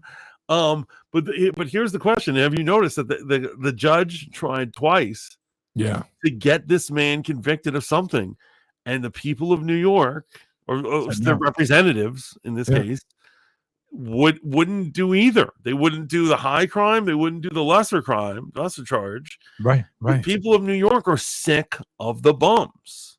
Whoa. I gotta confess something though. And I've actually confessed this to my Sunday school kids when I talk about bigotries, right? And all the kids, you know what it is? All young kids, they think the gospel's easy, right? They're like, I know not to hate anyone. I know to love my neighbor. I'm like, when you're an adult, it's so much more complicated. And they're like, no, whatever, it's so simple. And I tell them like bigotries, and they're like what? And I was like, and I'll give you an example. And I gave them the example of my opinions of bums. And they're like, what? And I was like, I hate bums. I hate them to my core. And they're like, what do you mean? And I'm explaining like how much I can't stand bums. And they're like, what? And I was like, they were in shock. But I was like, yes, it's a bigotry I have to fight with every day. Right. Because what it is in my experience in New York, growing up in New York, I have had some aggressive bums come at me for change for whatever they want. What's it going to take you to call them homeless? Well, I'm not there yet. Baby steps. But I'm saying I've had bums do all sorts of crazy shit. I've had bums insult me. I've had bums beg me. I've had the bums be like, "Yo, man, I'll suck your." I'm like, fuck away from me. I remember the last time I had an altercation with a bum, It was the middle of the night, and I walked into a bodega. I was in Brooklyn, Right. and he followed me in, and he starts, and I was on the phone. That's right. That's why I didn't notice. I was on the phone, and he starts begging for stuff while I'm paying for my stuff, and I'm on the phone, and I lost it. I was like, "Do you see me talking, motherfucker?" Like all this stuff, and I just was like, "I'm gonna jack you up," and all this stuff, and he ran away or whatever. But I've had issues with bums, okay? And so, however, you know what else I do? What? I do my best every time I'm walking through the city to give each bum, if they ask me politely, $1. I hate them. I hate everything about them, but I give them $1 anyway because I'm trying to combat the hate in my heart. Well, you can start by calling them homeless. Keep $1. Address them as the homeless. No, this is what's stupid. I'm sorry, I love you, bro. This is what's stupid. They'd rather the dollar than the respectful comment. You know it's true. If you went up to any, of these people, and you're like, would you rather me call you a bum but give you $1, but call you homeless and give you nothing? What do you think they're gonna pick? I know what they're going to pick, but it's my job to help protect you from the left, right? And as your unofficial publicist, I'm trying to figure out how to spin this back in. And the only thing that's coming to mind, if I'm pressed by the press, is like, Mantis has a mental health issue, which allergic reaction. Here's the whole thing. When I was in college, right, I was homeless. I wasn't a bum, right? And so I knew where to go. So our boy Sully took me in. He let me crash on his couch, right? No one else would take me in. I was homeless, but I wasn't a bum. I got you. See the difference? I see the difference. See, when I was strung out on drugs, I was a bum, but I wasn't harassing people. You kept it to yourself like a normal person does. So here's the crazy thing, man. In regards to this case, though, man, I saw a take. And I'm going to call it wild, but wild in the way I'm using it just is the hood nomenclature for it. It's either really true or this is really insensitive. But a political commentator on Instagram put up a video of the family of the homeless man that was strangled to death by this guy. And he simply stated, it's ironic that his father is pleading for justice, a man that had nothing to do with this guy in his life and didn't man up as a father, now screaming for justice. Had you done your job as a father, he would still be alive today. And I was like, wow. Now, I was just giving you a hard time about calling them bums. Right. Is that too much too soon? Like, okay, yeah, you're addressing some true points, but no, I agree. I do agree. I absolutely agree with you on that thing. So what it is he, like, the commentator might be right, because once again, we don't know. For all we know, he would have abused the kid and made it worse or something, right? But he's putting, but yeah, like, is right now the time to say that? Right, when he's mourning the death of his son. Because we make these mistakes in our lives, and sometimes, unfortunately, some of the sin is the rejection of people or the abandonment of people. Right. And like I said, why God doesn't want us to kill his creations for many reasons, but one of them is that so we can live out and attempt to redeem ourselves at some point in our lives. And so maybe this is his father's time to redeem himself. And I'm sure he sits down and he says, why didn't I stay with my son, Jordan? Good. Why didn't I raise him? And I'm sure that's tearing him up. The motivation of regret. Unfortunately, I don't think a civil suit's going to do the family any good. So you can't really lean on that if that's what your response was in the public sense that, hey, he's probably just doing that to get some money. Because what's the gentleman's name? The Marine? Daniel Penny. His last name is even Penny. He's broke. Right. He's broke. This is one of those things that I'm glad you talked about. Like, so how do we step into this, like, with our belief set, man? Like, first of all, I want to pray for the family and I will pray for the family because they did lose someone they care. I don't know their hearts. I don't know how connected they were to him. I do have questions about, him being homeless and having a family, but I do also understand that when a person's gone too far, you have to set boundaries, and there is a thing is tough love. So that could very well be why he was on the streets struggling the way that he was. We don't know their connection to this guy. At the same time with Penny, man, I don't know his heart, but what it appears is that we have a man that was trying to do the right thing and the wrong thing happened. Do you dig what I'm saying, man? Yeah, and that happens, at least in my life, that happens a lot. Oh man, I picked up a cat that I was trying to save one day, man. That thing scratched the heck out of me, and I was like, "You're on your way to Gray's Papaya right now, little kid." If you get hot dogs out of you, man. But sometimes you do the right thing, and a horrible thing happens, bro. Take for instance, if you got a friend that drinks too much, right? And he drinks so much one night while you're at a Columbia frat party that you're surrounded by a bunch of Upper West Side burly liberals. Yes. That just 2 minutes ago they were telling you how much they love hip hop, and now they're ready to fight you and everyone else. The wrong response might be to throttle the kid to put you in this situation, or the wrong response would be waiting for weeks for the inevitable next situation and then smacking him in the face once he accidentally elbows you in the face. Strangely specific example, but exactly. Talk to your friends about their drinking problems.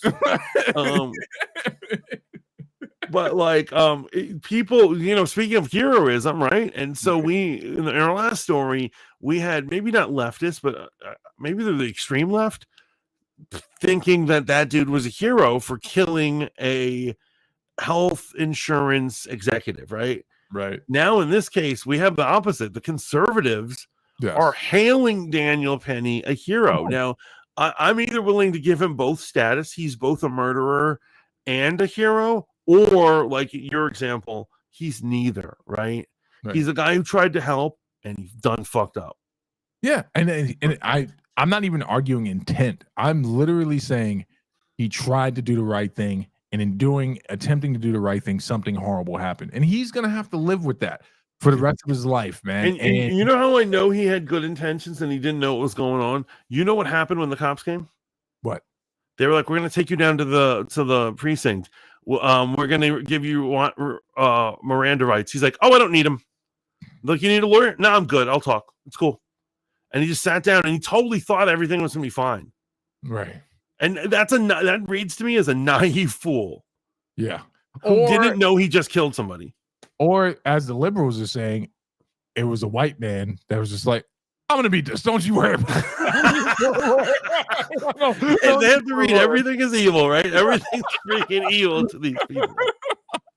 Oh my God, right? He's some evil one. I love that. I forget which publication had it. It said, Daniel Penny found not guilty of murdering after his white vigilante spree. Like, white vigilante. That's a obviously they don't know what spree means. And Berlin says, I'm pretty sure the woman he was protecting thinks he's a hero. I'm sure, Berlin. I'm sure. Again, he did what he thought was right. He did a good thing, and a horrible thing happened as a result. And these things happen, man. And actually, it's this type of stuff because remember, he's a Marine, man, in the service of defending our country and fighting our enemies. Let's call them what they are. Fighting our enemies. Good men go off to war and wind up doing horrible things in the name of something good. And it's nuanced and it's complex, but I'm not willing to call this man a monster, right? Because I don't see that as it. And let's not forget, he wasn't the only person restraining him. He was just the only white person restraining him. Right. Well, I mean, he was the main choker, but yeah, other people were helping restrain the guy too, and stuff. Other colors as well. Yeah. It was and if you didn't grow up in New York and you don't know. Maybe you understand if you grew up in Boston or LA or something like that, but if it was my mom, I'd definitely be thanking him right now that no harm came to my mother. You know what the moral of this is? What's that?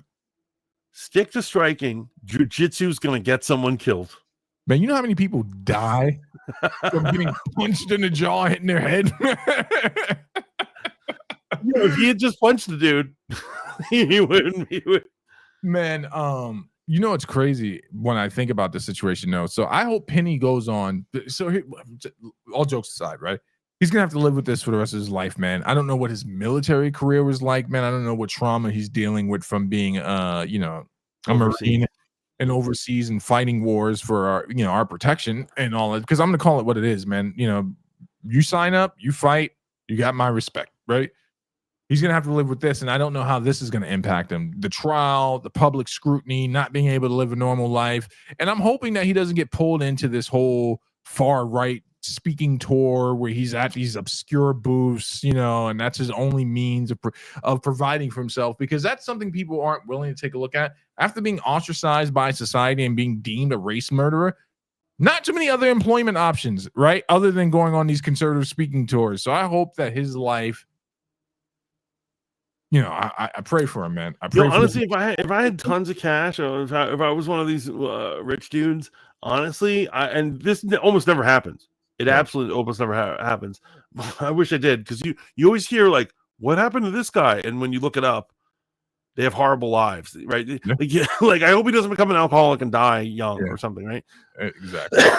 What I would do is I would go hang out with him. If he seems normal, I'd be like, I offer him a job. Like, you need a job, man, and make sure you take care of it. Like, I hope that there is some sort of patron to look out for him. Yeah. And just because what, I think it's possible he doesn't have anyone in his life.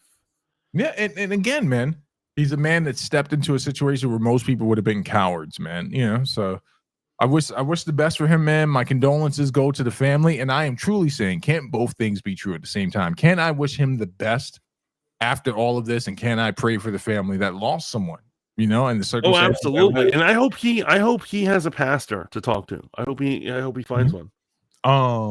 So I'm just gonna hit stop on the record real quick, and I'm gonna ask you something just for the safety of Riz Radio.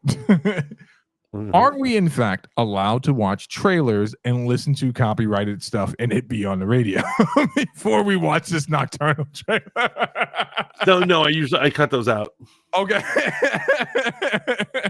I do cut those out when it's time to make the segments or whatever. Okay. Just making sure. Okay. Well, then I won't hit record on this one, but folks, moving from heroics and what defines a hero, and I think we did a good job of not defining it, but defining it at the same time. You're source for definitions here at Fanboy Modeling School. Let's talk geek stuff, man. We got to talk about Castlevania. Man, I watched the first season. I wasn't angry. I enjoyed it. And I can't believe you and Shaolin haven't watched this. It's dope, man. Wait, I thought Shaolin had watched it. No, he just hit me up. He just hit us up in the privates, man. Pause. Big pause. Oh man, what are you doing? Big pause. Yeah, man. I actually enjoyed it. So this trailer is wasted on you guys, but let's let it rock because it's absolutely magnificent. Let's do it. We lost completely. You said there's a light in the darkness.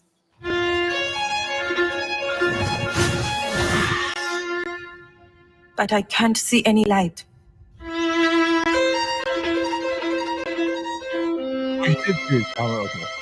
Maybe all isn't lost if we work together. For centuries, I've been fighting to save humanity with a Belmont by my side. If I can't stop Ursula, I'll need a Belmont to finish the job. Oh, excuse me for not having 300 years to perfect the art of war. Sarcasm still runs in the Belmont blood. Trevor would be proud. It actually looks good. Yeah.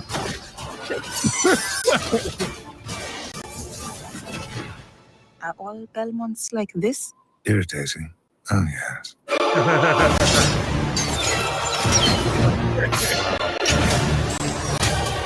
that looks like a fight.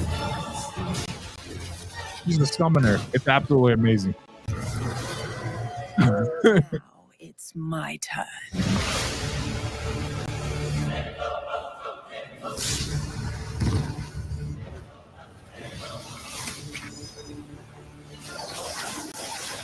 Action looks on point. Animation looks good. Perhaps this time, evil doesn't have to win.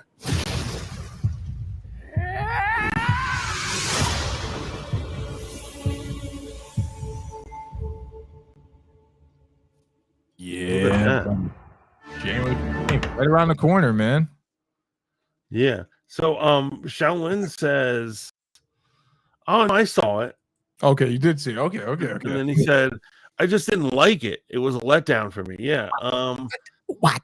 And actually, I think actually his review of Nocturne is what made me stop, because I saw season 1 and 2 of the original. Yeah, I loved it, and then I think it was Shaolin. It was like, nah, this isn't where it's at. Wait, wasn't there like 4 seasons of the original? Was it 4 or 3? I think it was 3 seasons. Maybe it was 3. It might have been 3. Yeah. I actually thought the 3rd season of the original was starting off kind of weak, and then it ended extremely well. And it definitely, you can't go wrong when you got someone fighting the incarnation of death. And that trio of Dumont, whatever, then that trio there, that was pretty amazing. That last fight scene in the castle is absolutely amazing. I'm excited for this, man. I can't wait to check it out. You know what? You're gonna make me marathon the show in preparation for this. Because that trailer, that looks like a really good trailer. It is a really good trailer. And I'm gonna call you right now, man. I cannot believe you have not watched Dota yet, man. I cannot believe that. I don't understand it.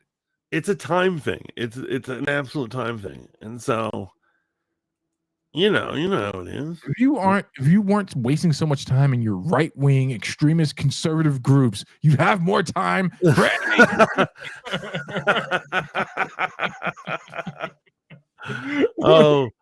But yeah, no, it's pretty funny. So in other news, what do we have? We got Warhammer finally taking off, right? Oh yeah, Warhammer, man. Henry Cavill, the Calvinator, the Calvarine, the most hated by Grace Randolph, who literally alleged or insinuated that he's so difficult to work with that he will never work again. And since then, he has gone on to do The Witcher. He's got Warhammer. He's done a couple of movies actually. He did A Man from U.N.C.L.E. He did Argyle. He did what is it? The School of Ungentlemanly Warfare. So obviously those aren't like bangers, but he works. Yeah. Are you recording right now? I am recording. Yes. Good, because we should talk about just general Marvel, DC things that are coming down the pipeline and what's going on. So I take it you have heard the casting rumor that Chris Evans will be appearing in not Secret Wars, but in Avengers Doomsday as Captain Hydra. Really? Yes. And so here's Grace's theory on it, and I think I kind of believe it. And so she's thinking they're doing like an evil Avengers thing from another dimension, where like their Iron Man will be Doctor Doom, their Captain America will be Captain Hydra, and like all the originals will have evil versions of themselves. That sounds absolutely horrible. I would literally get up, throw my popcorn at the 4-year-old sitting in front of me, and walk out the theater. No, you wouldn't. No, you wouldn't. What are you talking about, bro? That sounds so bad, man. You think that sounds bad? That sounds absolutely cheesy, man. I don't care if Chris Evans ever comes back as Captain America. I think he had a perfect swan song. I don't need that. What I need them to do is fix the things we have going on right now. One, we got to make sure Falcon and Winter Soldier, that Captain America 4 lands properly, right? I need them to make sure the Doctor Strange 3 is amazing, right? Mm-hmm. And I also need them to figure out what they're doing with the Midnight Suns. Right, that and Daredevil Born Again. But if Chris Evans does come back as Captain Hydra, again, I feel like it's a wasted plot line, because even though I didn't enjoy that story arc so much, I know a lot of people do, and a lot of people hate it as well. It is a huge arc, man. It's a huge arc, bro. It's a big deal when he says Hail Hydra at the end, that last page of the comic, and it's like, oh, okay. And it's an even huger arc and kind of convoluted how he becomes normal Captain America again. Like there's like some it's always so convoluted. It's always so convoluted. Like, supposedly the rumor is that the way they're gonna fix Black Panther is they're gonna have some sort of time anomaly or something age up his son. Yeah, not into it. And I'm like, oh, this is becoming bad comic book. There's comic book and there's bad comic book, and like we're falling into that arena. But I wonder, will they bring back ScarJo for this evil team? Will we have an evil Thor? Who will we have? I mean, what else does she got going? Last thing I saw her in was Transformers 1, right? What did I tell you? I watched it. It was actually really good. It was really good. And so would you say that all the things I just kept telling you were correct and you should have listened to me in the first place? I never said they weren't correct. I just said I don't have time to watch it. I'm a busy man when I'm not on here, man. And like I'm fighting evil. Thing to do. 3 kids is like whatever. I could do. I could raise 3 kids drunk, high, and with my eyes closed. Okay, and you have before, man. This is 3 different kids and under those same standards. Hey, check this out, man. I wish I had the Undertaker music. We're talking about comics and stuff like that. Are you sad, Mantis? Are you sad that the Arrowverse has officially come to an end? It's been dead in my mind for years already. So whenever they're finally finishing. So last episode of was it Lois and Clark? Is that the name? Superman and Lois. Superman and Lois just aired, and that is the end of the Arrowverse. And I will be starting Creature Commandos, which has kicked off the Gunverse officially, which a lot of people say it's really good, man. What do you? I saw reviews of it. Like I said, I'm not happy with the Gunverse. It's minor spoilers. Are you ready for it? Yeah, I don't care. So basically, it is. So here's what it is: Suicide Squad and Peacemaker are gonna remain in the Gunverse. Yeah, and they reference the Suicide Squad 2 that he did. Oh, do they? Yeah, they actually have references to it. So that should be interesting. Oh boy, I can see that you're upset. Well, I love Suicide Squad. I actually like his version of the Suicide Squad. Yeah, that was a great movie. That was a great movie. I feel he's like everything he's showing me from Superman. It's not what's up. I mean, how do you feel? Here's how I feel, man. If they're gonna reference the Suicide Squad from Gunsverse, I kind of wish they would have kept the stuff they were working on with Black Adam and Shazam. So Shazam 2 sucked, right? But finding out that they were doing not the JLA, what's the name of the other team that preceded the Justice League? The Justice Society. The Justice Society. I love that idea. I love them in Black Adam. I thought they were great. Yeah, I would have loved to see that happen. I'm not amped for this, man, and I don't even feel the compulsion to go see these movies at all. Like I would go see Marvel movies. So if I go, it's literally because I'm going to cover it. But as of right now, not really that excited. But I got to give a shout out to the CW, man. The official, in my mind, the demise of the CW, man. They have carried us through and nerdom for so many years with so many different bangers. People, you're so right. People disrespect them so much. They were the content we had, superhero content, when we had no other superhero content. Exactly, man. Arrow was on at a time like what was it, Phase 1 or something? Where like 4 movies over the course of 3 years or something. That was like the trajectory. So we had nothing, but we at least had a freaking Green Arrow freaking lighting up the town, right? Exactly. Black Lightning. Yeah, Black Lightning. And they pulled as much as they did a lot of bad heroing, right? They did bad adaptations, but they did a lot of good ones. Yeah. The Flash was amazing. Green Arrow and a lot of his crew, not all of them, but they were good adaptations. Black Lightning was great. It was something else. Did they have a show called Heroes of Tomorrow too, or was it? Yeah, the Legends of Tomorrow. And so there was the Legends of Tomorrow, and then there was the Superman show, all that stuff. So there was a lot going on there. They had a Constantine was popping off for a little bit there. Right. They brought back a Constantine version of Constantine. That version I like. He's no Keanu, but it was enough. And that's what you get from TV superheroism. Right. You shouldn't expect it to be a movie, but it'll wet your whistle. Yeah, just get you through, man. I mean, the first couple of seasons of Arrow were amazing. I'm not gonna lie, man. Especially the choreography they were using at that time. I was like, oh man, this is really, really cool, man. Like they made me respect the character because I didn't like him or Hawkeye. I remember I would go back and forth with you. I'm like, these guys got arrows, man. No, but what was crazy is that Arrow, everything they were doing in Arrow was embarrassing Hawkeye in the films because they didn't know how to do it Hawkeye in the films. So they had this idiot being like, the way a real person would do it. And then they have like this guy doing like 3 hours at a time and backflips and knocking people out. And like he was just doing crazy stunts. Right. And then you have Hawkeye just being a useless piece of garbage. Yeah. And I'm like, yo, we got the CW Archer doing better than you, bro. Actually, Like, it's funny because Hawkeye was much doper when he was like in Avengers 1 as a bad guy. Well, I was like, oh man, he's actually like a real threat. I didn't realize how much damage this fool can do. It's the wrestling thing. When you're a villain, you have a power boost, but when you become a hero, you become a pussy. The crazy thing about it, man, Arrowverse goes out with a whimper is how it's being covered, but a lot of people really enjoyed the stuff. I just gotta give a shout out to that whole thing over there, man, because before it was the CW, it was the WB, and obviously we had Angel, we had Buffy. They seem to go through this every decade or so where they start winning, and then just and just fall off. Gunverse. What are they gonna do without DC shows? I have no idea. I have no idea, man. Here's the thing I don't understand, man. Okay, let me take a deep breath and just lay this out, man.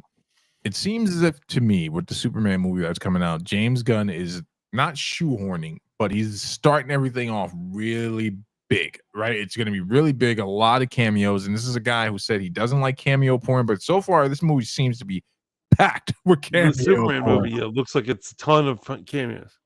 What?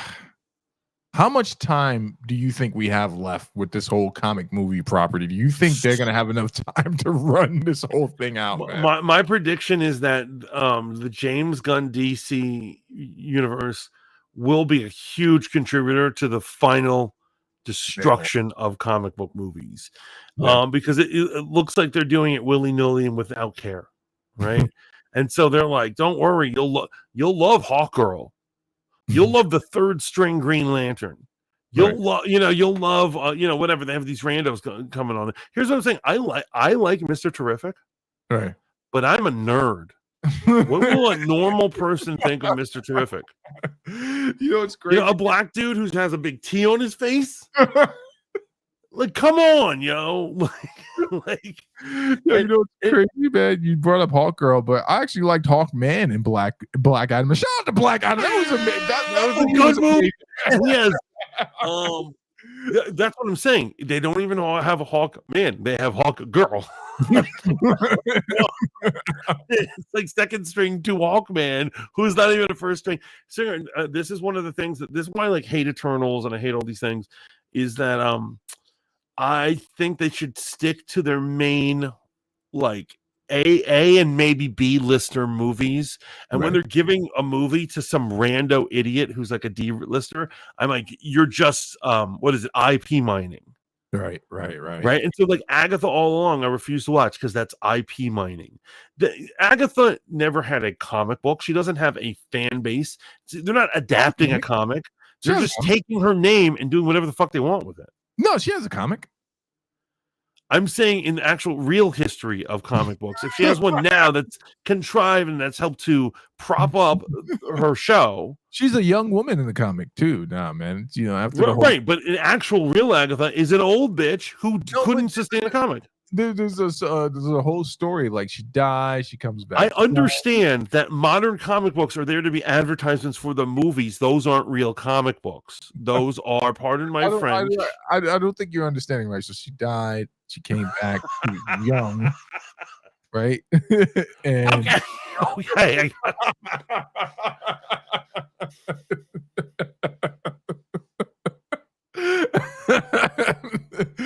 Burley wants to know if Squirrel Girl is an actual character and hero within the Marvel. So she doesn't particularly fight vampires. She is a joke character similar to, well, not as serious as Deadpool, but she's in the same category where she's like a comedic heroine or whatever. She had a love affair with Wolverine, apparently. You're kidding. No, that's a real thing. They meet up in a comic, and she's like, "Let's not talk about the past. We're here to be professional." And do you see what they're doing? They're just taking massive deuces all over my childhood, all over my dreams, all over the art and the stories I cherish. Oh, wait. I know we're winding down, man, but I gotta talk to you about something, man. So I know you don't recognize them as canon. Star Wars comic book. Backstory: Luke Skywalker on the journey, after getting his hand cut off, he's flying around the universe, learning more about Jedis, leading up to the final conflict with his dad, and the rest is history, right? And one of the latest comics, or fairly recent, Luke goes to a planet, a living sentient planet that's a divergent in the Force, right? Convergence in the Force. And on this planet, I'll give you the surmised version of it. Anyone that goes there either gets completely consumed by the planet because they get stuck in this fantasy world and they just kind of die there. And if they leave, a part of them is cloned and left there, like a spiritual part is cloned. So Luke goes there, meets up with a Jedi from like the old Republic, and he's talking to Luke and stuff like that. Nothing insidious. Like he's giving him advice, but he can only give him advice up until the point of where he was when he came to the planet, right? Even makes some jokes at Yoda's expense. He's like, oh man, that guy was old. Literally, he's like, he was old when I was a young Jedi. I can't imagine what he's like now. But Luke leaves, and as he's leaving, the planet reminds him that anyone that comes here, it's a clone here.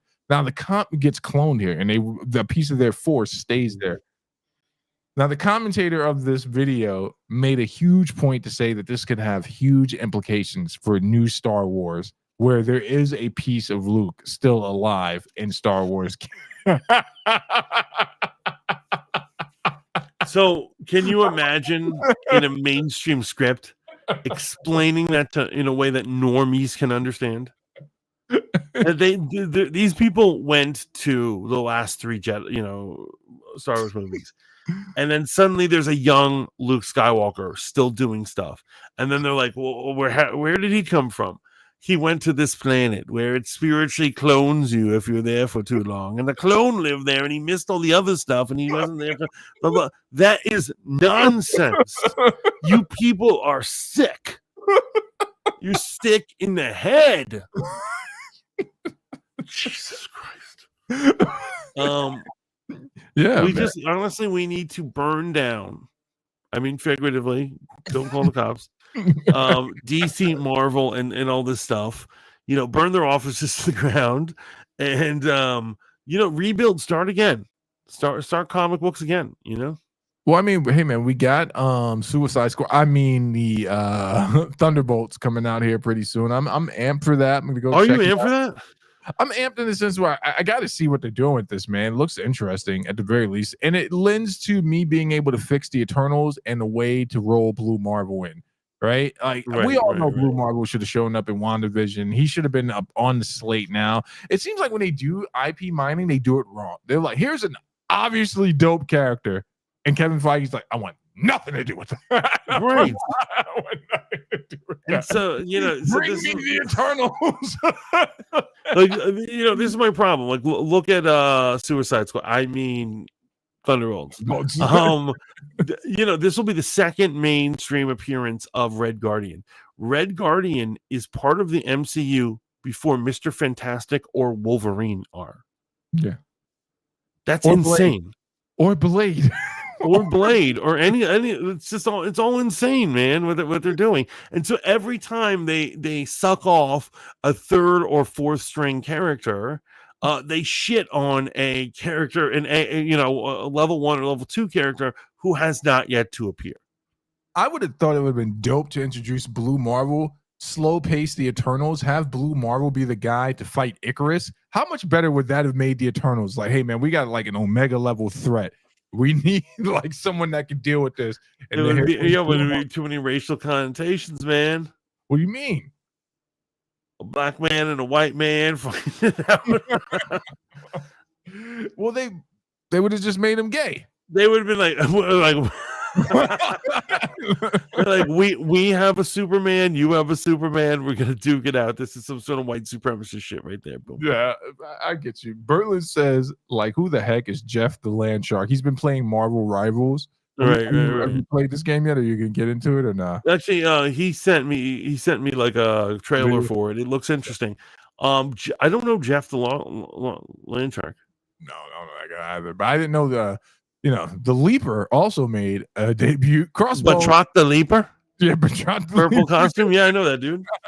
He made an appearance in the MCU.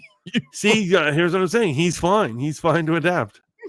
Because why is he fine to adapt? He's the Captain America villain. He's a low-level Captain America. He's right. No, but he's fine to adapt. Here's what I'm saying. If you gave him a movie or put him on Thunderbolts, that would be horrible. But if you just make him a villain in a movie, that's fine. Shout out to George St. Pierre. That was a great fight scene. And that was a wonderful fight scene. Yeah, that was it. a great fight scene. All right, brother. Here we are at the end. Did you have a good time tonight, man? I always have a good time, man. This was great. We talked about some real controversial stuff. I'm actually surprised our chat was so silent. Yeah. I thought people would be more into discussing this or have more controversial takes. You guys tend to have some controversial takes. Well, it's because we didn't go deep into the Jay-Z thing. I did one at one point. I was like, did we watch this false gospel thing? But I think we'll save that for the Christian commentary, because Joel Osteen's one of my favorite people to kick around whenever I get a chance. Everyone loves trashing this dude. Everyone loves trashing, and rightfully so. Rightfully so, bro. Yeah, I'll tell you. Sometimes I put him on. No, I never watch a full episode, but maybe I'm getting a snack in the kitchen, and I'll be like, "Oh, Joel Osteen's on." Let's see. And usually, I find him inspiring. You know, that's because he's selling you a yardstick to hell. He's like, "You're good enough. Your ice cream's good enough. Your cookies are good enough. God wants you to have cookies. He wants you to eat those cookies." Maybe that's why I listen to him. I need those cookies in my life. There's no such thing as there's no such thing as sin in Joel Osteen's theology. It's like, he once said, he's like, people get beat up enough Monday through Saturday. I don't want to beat them up at church either. I do agree that more people need beating up in church. We need emotional beatdowns across the board for all these freaking progressives. Beck says my mom likes him.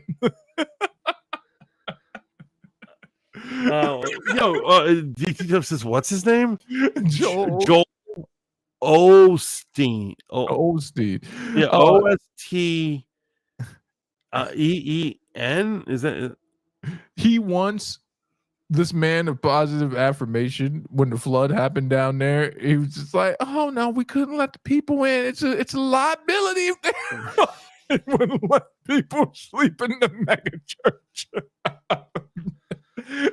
And now his wife's preaching. You know how you feel about that, but that's for a religious podcast. Did you have fun tonight? I had a great time, folks.